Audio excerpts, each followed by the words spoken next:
নুরুল কবির সাহেব যে ইন্টারভিউটা নিলেন আমাদের ডক্টর ইউনূস সাহেবের, যে বলা হয়ে থাকে এই যাবৎকালে এটা হলো বেস্ট ইন্টারভিউ।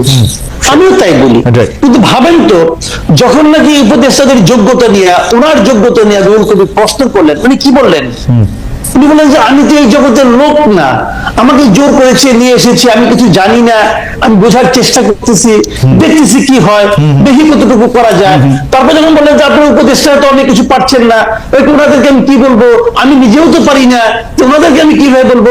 আপনার এই কথাগুলো শুনতে মনে হয় যে না, কি বিনয়ী লোক, কি সুন্দর লোক নিজের কথা স্বীকার করলেন।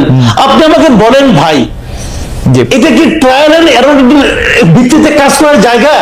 না কামাল ভাই, আমি একটু ডক্টর কামাল ভাই, আমি একটু আপনার কাছ থেকে শেখার জন্যই একটু আপনার এই জায়গাটা থেকে বলি যে ডক্টর ইউনূস এটা অকপটে স্বীকার করেছেন যে তার তাড়াহুড়া ছিল, তিনি সব লোককে চেনেন না, তাকে এই লোককে নিতে হয়েছিল। কিন্তু আপনি তো আরেকটা জিনিস খেয়াল করবেন কামাল ভাই, উনাকে কিরকম জায়গায়, কিরকম একটা বাইনারির মধ্যে হাঁটতে হয়েছে। তিনি আওয়ামী লীগের লোক নিতে পারবেন না, তিনি বিএনপির লোক নিতে পারবেন না, তিনি এক্সট্রিম বাম লোক নিতে পারবেন না, তিনি এক্সট্রিম ডান লোক নিতে পারবেন না, তাকে মাঝামাঝি কিছু লোককে পছন্দ করতে হয়েছে। এর মধ্যে কিছু লোক ভালো থাকতে পারে, কিছু লোক খারাপ থাকতে পারে, কিন্তু তার ইন্টেনশন নিয়ে আমরা কেন প্রশ্ন তুলবো? আপনি দেখেন এতগুলি কোশ্চেন যদি কামাল ভাই আপনাকেও দেই, এতগুলি কোশ্চেন আপনাকে দিলে আপনার জন্য কঠিন হবে।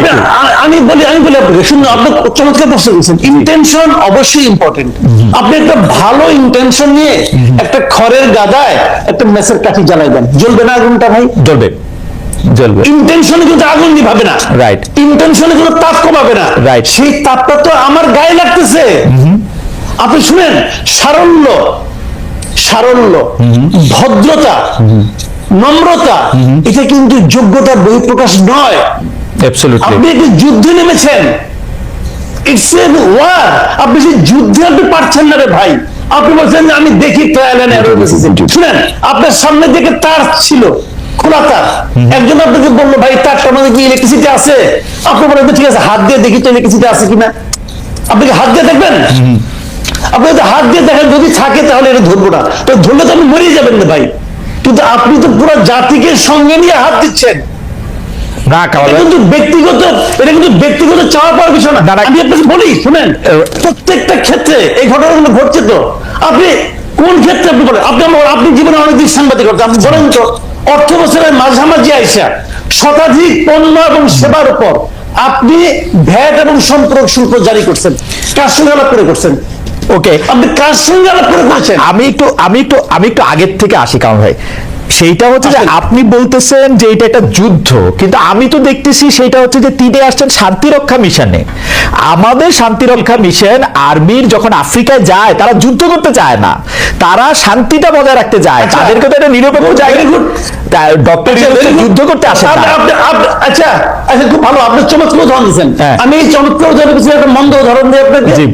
শান্তিরক্ষা মিশনের সমস্ত মসজিদের ইমাম এবং পাদ্রীদের না পাঠায় সেনাবাহিনীকে পাঠায় কেন ভাই? কারণ যদি যুদ্ধ লাগে যুদ্ধ করবে, যুদ্ধ লাগলে যুদ্ধ করবে। That is the point. G, that is the point. যুদ্ধ তো লেগে আছে সারা দেশে, মানুষকে জিজ্ঞাসা করেন না তার পকেটে কি যুদ্ধ লাগছে কিনা, বাজারে যে দেখেন না যুদ্ধ লাগছে কিনা, যুদ্ধ লেগে আছে। কিন্তু কামাল ভাই, আপনি এর আগেরটা না বললে কেমনে হবে? 15 বছর আওয়ামী লীগের দুঃশাসন, তার আগ পর্যন্ত বিভিন্ন প্রতিষ্ঠান ধ্বংস হওয়া, পুরা 2024-এর এপ্রিল মাস থেকে একের পর এক আন্দোলন, নানা ধরনের বিষয়াদি, জুলাই আগস্টে কোনো কিছু কাজ না করা, এগুলি আপনি দ্রব্যমূল্যের জন্য একটু সাফার আমরা করবো না, একটু আমরা দিব না? মানে আমি এর আগে যে দেশটাতে থাকতাম জার্মানিতে, তারা তো 15 বছর ডাস্টবিনে খাবার খায় দেশটারে ঠিক করলো। ওকে, তাহলে আপনি প্রত্যেকটা বাজারের আশেপাশে 20-30 টাকা ডাস্টবিন দেখেন। না না, বাজার পাচ্ছ না, এখান থেকে নিয়ে যাও। কিছু স্যাক্রিফাইস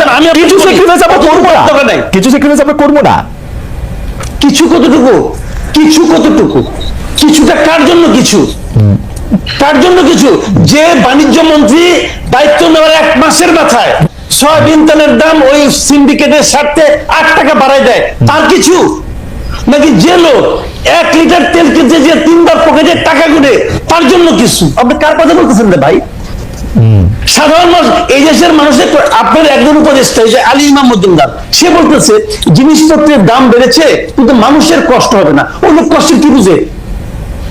আপনি আমাকে বলেন ওই লোক সাধারণ মানুষের কষ্ট কি বুঝে? বেতন বাড়বে না, চাকরিচ্যুত হবেন আপনি, জিনিসপত্রের দাম বাড়বে, কিন্তু আপনার কষ্ট হবে না। এটা কি ভাই জুয়ে আছে ম্যাজিক নাকি?